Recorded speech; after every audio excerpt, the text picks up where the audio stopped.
episode number 7 of My Trucking Life, Truth, Trucking, and Tribulations from the Trucker's Table. In the last episode, in episode 6, we left off, I was driving for Circle City Transport, and I left Circle City Transport, took some time off, and was drawing a little bit of unemployment while I searched for a new employer. Well, as I began my search, I got some news from the state of Florida, and they determined, based off of the tickets that I have received for driving over the last, I don't know, let's see, this was 2000, over the last 3 years, that maybe I should take some time off. As a matter of fact, they insisted on it. They sent me a notification that my license were being suspended for 1 year because I had received too many points in such a short period of time. So I went to court. I got a temporary hardship permit so I could drive back and forth to work during the year of my suspension. Well, the only job I could actually find that was halfway decent was still driving. The only difference was I wasn't driving an 18-wheeler because obviously the state of Florida would not allow that. But I was able to drive my personal vehicle, and I wasn't delivering pizza or anything like that. I was actually delivering newspapers. Yep. Door to door, delivering newspapers. I'm a 10-year-old again. So, no, I was in the county I lived in at the time, Jackson County, Florida, delivering newspapers for the Floridian is the name of the newspapers, published in Jackson County, Marianna, Florida. And so I would go pick up newspapers around midnight, 1 a.m., and run my route and go deliver newspapers. I probably drove about 50, 60 miles a night delivering newspapers around the county. And so I did that for the better part of a year. And actually during the time I was delivering newspapers, I actually had a wreck. I flipped the little truck I had. I'm ashamed to say it was a Toyota Tacoma. And, but anyway, I ran off the shoulder a little bit of the road and hit some gravel, and it just kind of spun around, caught the pavement and flipped over. And I was okay. Newspapers went everywhere. But I was okay. The truck was totaled out, and I ended up buying a little Chevy S10 extended cab, and I drove that while I was delivering newspapers. And I made just enough money delivering newspapers to pay my rent and have enough money to eat, pay my light bill. That was about it. Didn't have a cell phone, anything like that. This was in 2000. And the early part of 2001. And so I was barely able to make an occasional payment on my truck. And so I was behind on my truck payments, and 9/11 rolled around, 2001. And I still remember delivering my newspapers and listening on the radio as I went home that morning about the news of the bombing or the plane crashing into the trade towers and everything else that had happened. And I stopped by my uncle's upholstery shop and talked to him, and we were talking about it. And it was crazy because 9/11 is also my father's birthday. So it was a crazy birthday for him, obviously, 2001. But by now, I'm eligible to get my CDL back. And so I get my CDL back right after 9/11, and I started back trying to drive again. Well, the only people that would hire me at the time was, well, I left out one little quick tidbit, funny story. I got to tell it to you. It's hilarious.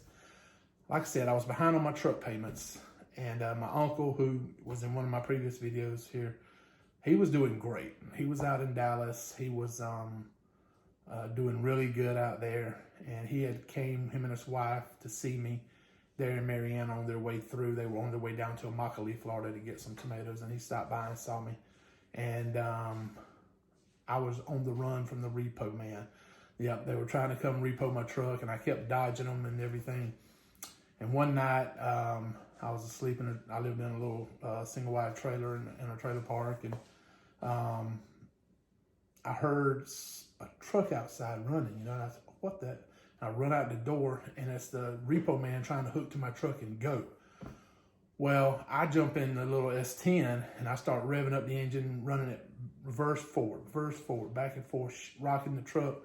Finally, it comes unhooked, and I haul butt. And I start cutting around the driveway, and about that time, here he comes getting in his truck, and he cuts through the woods, and he T-bones me as I'm trying to get out of the park. And he knocked me sideways, and I almost hit a tree, barely missed hitting a tree. And I got out, and I was gone. I didn't stop and look, see how bad the damage was or nothing. I just kept going. I should have stopped. I should have went to a cop and reported it right then as assault. He has the right to repo the truck. He does not have the right to assault me. And the velocity that he hit me and the damage that he did, it could have been attempted murder. I mean, of course, it would have been assault with a weapon or assault with a vehicle, obviously. But I wasn't thinking about that, So I haul butt. I'm on the back country roads around Marianna, and I go towards my mom's house because I know the back country roads. I know how to get through there. I know how to get back through the field and everything to get back to her house. And I wasn't using any headlights, tail lights, or nothing. Lights out in the dark because I knew my way around. He didn't know his way around as good. So I lost him, and he lost track of me. He was probably a little scared too after what he realized what he had done. Anyway, I parked the truck at my mom's house, stayed there the night, and then got up the next day and looked at the truck, and it was bad, but it was still drivable. So I was able to keep driving it for a while, and finally, about a week later, I got my CDL back. I'm fixing to go back over the road, and I just took the truck back to the dealership and turned it in. And I called the people and said, hey, your guy did this, your repo guy did this, and he's lucky he's not going to prison, and you're lucky I'm not suing your ass because that you sent him out there and he did what he did on your behalf. So you're damn lucky I'm not suing you. So they took the truck back, no questions asked, didn't say anything. Yeah, okay, no big deal. And that was the end of that.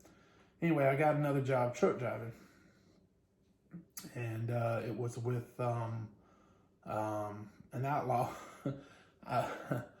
I wouldn't even call him an outlaw. He was just one guy with maybe 2 trucks, raggedy Freightliner mid-roof, and old wouldn't pass an inspection, old raggedy trailer, reefer trailer. And so I went down, I want to say it was around Palmetto, Florida, somewhere down that way, and met up with the guy. He'd already checked me out online. He knew what my driving record was right before he hired me. So I get the truck, get the trailer, and I go up to near Valdosta. We're trying to find the load, and we can't find anything. Finally, after a week goes by, I get a load of bologna. Literally, I'm saying it's a load of bologna I picked up in Madison. I think it's Madison, Florida, somewhere over that way. Going back down to Winn-Dixie Distribution Center in Miami. So I went ahead, called the agent, got the load, and got an advance for food, fuel, and everything else, Well, I kept about $50 of that money for myself because that was all I was getting paid. I wasn't going to get paid anything. I knew it. So anyway, I go down there, I deliver the bologna, and I'm thinking, this is it. I'm done. I'm not going to, this dude, he's got raggedy equipment that don't even work. He's got, if I get pulled in for DOT inspection, they probably would have shut me down. It was that bad. So while I'm down there delivering the bologna at the Winn-Dixie Distribution Center, I see a truck, and it says MSJ on the side of it, Opp, Alabama. And I was like, damn, Opp, Alabama, I know where that's at. That's right down the road from where old Charles Patterson, my first truck driving job, was. It's about 50 miles, 60 miles west of Dothan, Alabama, where I just was working for Circle City. So I know the area. So I asked the guy, I said, what's MSJ Trucking? What do y'all do? He goes, oh, we haul everything, man. Dry van stuff, you know. We don't do reefer. And I said, oh, really? He goes, is this a good company to work for? He goes, it's the best. He says, it's a family-owned company. You'll love it over here. I said, really? I said, can I get the number to call somebody? He told me who to call. The guy's name was Larry, the safety director guy, does all the hiring and everything. So I called him up. He's like, yeah, come on up. So I came up, filled out the application. They did the drug screen. Well, I quit the other job, obviously. When I left Miami, I drove back up, dropped the trailer off at the lot, went over and took the truck back to the guy's house, got in my little pickup truck that I had at the time, and I came back. I came back home with that little bit of money I kept from the load. And I got back home, got it buried to Opp, and met with the people up there at MSJ Trucking, and went and did my drug screen, did everything I needed to do, went through the little orientation that they do there, passed everything, got going, put me in a truck. Boom, I'm off to the races. I'm back with a good company, solid company, making decent money again, you know. And this is 2001, October of 2001, I believe it was. So we're up to October 2001, and I'm driving with a great company, MSJ Trucking. What could go wrong from here? You'll have to stay tuned to the next episode to find out what happened after I started with MSJ and where I went after I left MSJ. I don't think you're going to believe it when I tell you. But I went to work for somebody else. I only stayed there a few years and I left. So y'all come back and I'll tell you who I went to work for after that. You're not going to believe it. It's somebody you know too. So y'all come back, check out the next episode. And until then, thank you so much for watching this episode, liking, subscribing, sharing. And I love the comments. And thank you again. I hope you enjoyed the video whenever you're watching it, whatever day, time of day or night it is. And like I said, we'll talk to y'all soon.